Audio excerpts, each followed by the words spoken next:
Hi, my name is Anscombe and I'm about to give you a video tour of my Apple Macintosh PowerMac G4.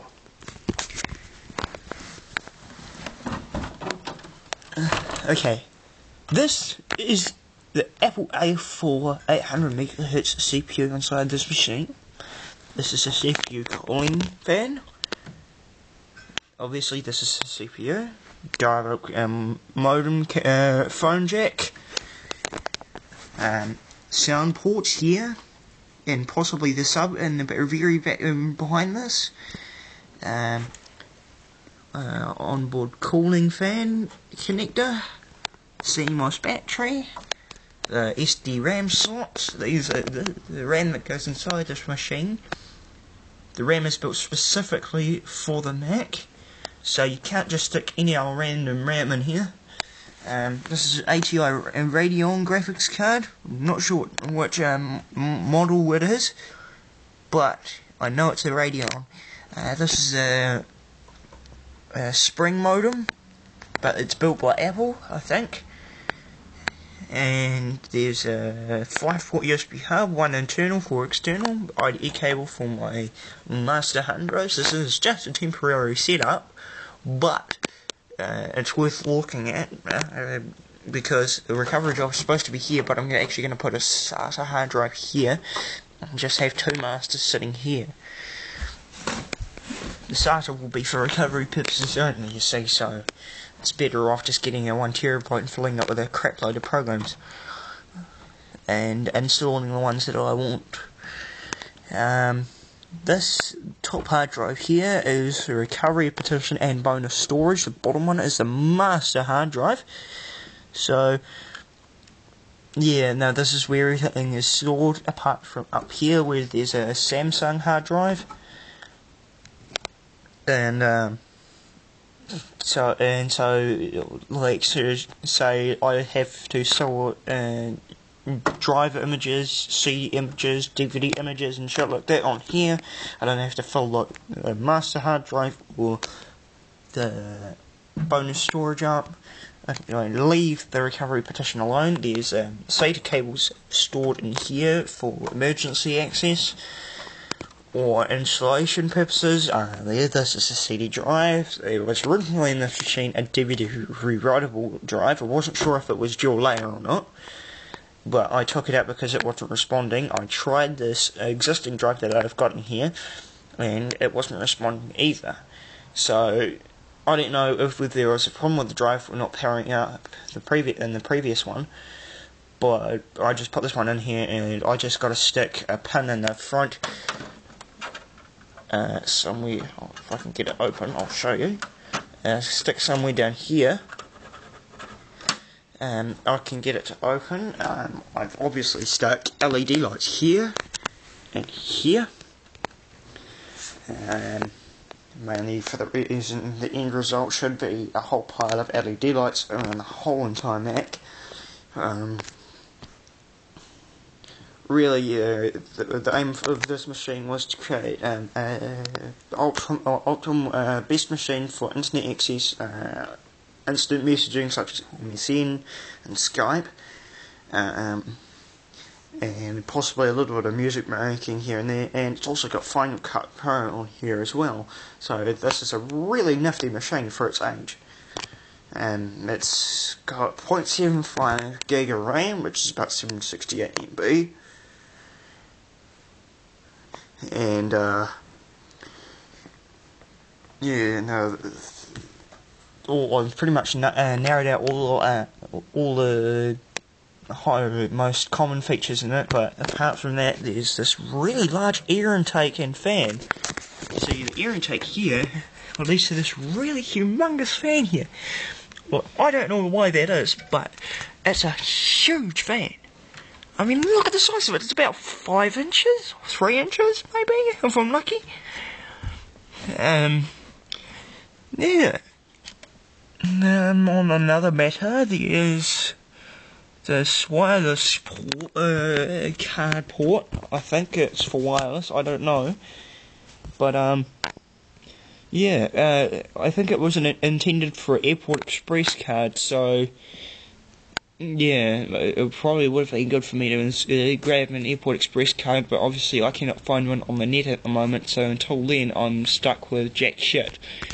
The antenna, the end of the antenna is stuck right up in here somewhere. I can't actually tell where, because I haven't actually fully opened this machine up. And there's this feature here, which is commonly found on laptops. I have no idea what it's for, but I think it's to lock the desktop down to prevent it from being stolen, or something like that. And this is the power supply here, and it's got a multi-voltage switch, so you can switch it from 230 to about 115. Look at that. Yeah, this is pretty much me, hey. There's also this feature here.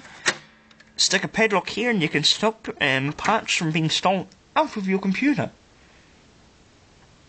Best idea would be to use about 6mm thick locking padlock. I can grab that from Wider 10 Mega, which is a hardware store in New Zealand. There's my recovery drive information here. So I have 3 different accounts on the drive. There's obviously the new user account, so like when this operating system is... Oh, wrong way, my bad. Okay, so when the system is restored, there are 3 accounts on the machine. So there's obviously new user, and there's the password in brackets there, as with every other account.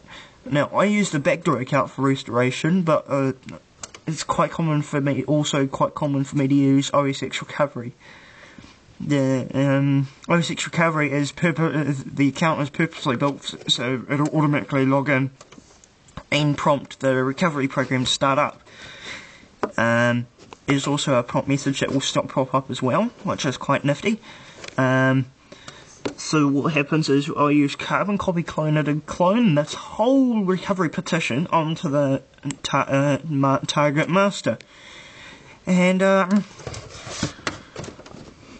what happens from here is once the recovery process is complete, I have to go into system preferences, into the startup into startup disk preferences, and change the startup disk to the master drive. Once I boot into the master drive, I go into new user, obviously passwords there, and then I delete OSX recovery and backdoor, leaving me with a brand new, completely brand new system, which obviously is up to date. Like the whole entire system, every time the system gets an update, I open up the recovery petition and stick that on update as well. So, yeah, pretty much the whole entire machine is sorted. Yeah, obviously you can see the leads here, and the power supply leads for the motherboard and the hard drives and the CD drive. And another feature which I was quite shocked at is the subwoofer like onboard speaker. Yeah, so yeah, it was actually quite a surprise to see. And what used to be here was a Zip 350, but it has been replaced by the Samsung drive, which I spoke about earlier. I still have the Zip 350 if I want to return it to its place, but at the moment I'm not too keen on that idea. Just mainly for the reason that I haven't got a SATA card installed. But once I get the SATA card installed, I'm considering sticking in the recovery drive and another drive on top of that, and therefore resulting in the Samsung drive being removed, I think. I'm not too particularly sure on that. But on top of that, hey, there is another idea I had on hand, which could possibly mean that this machine could run Mac OS Lion. That is to somehow reconfigure the chassis in order to hold the current Mac Pro motherboards and drives and everything like that. if you guys are interested in the project, you could probably hit me up on my my YouTube account, and yeah, just throw in a few ideas if you want, yeah, like lighting ideas, like such as the LED lights, like I originally intended, a red corner, a green corner, blue corner, a yellow corner. Also intended of running neons on the inside of the chassis, like very thinly layered ones. So say along here and here, and here of course, and maybe even light up the apple. I wanted to light up the air intakes, and yeah, and also light up some of the ports and some of the drivers on the front. Even like a thinly layered neon would go quite nicely under the top here, and there's plenty of possibilities for this machine in order to make a perfectly good computer. But at the moment I'm actually quite looking at how it is, but the idea in future is to turn this into a macOS line compatible computer. It'll set me back quite a fair bit, but hey, I'm willing to take a crack at it. So if you guys are interested, again, just hit me up on my YouTube account and we'll be good. This is my first Mac project ever, so it'll be quite interesting to see what people can suggest to me. I'm Anscombe, and you've just toured my Mac.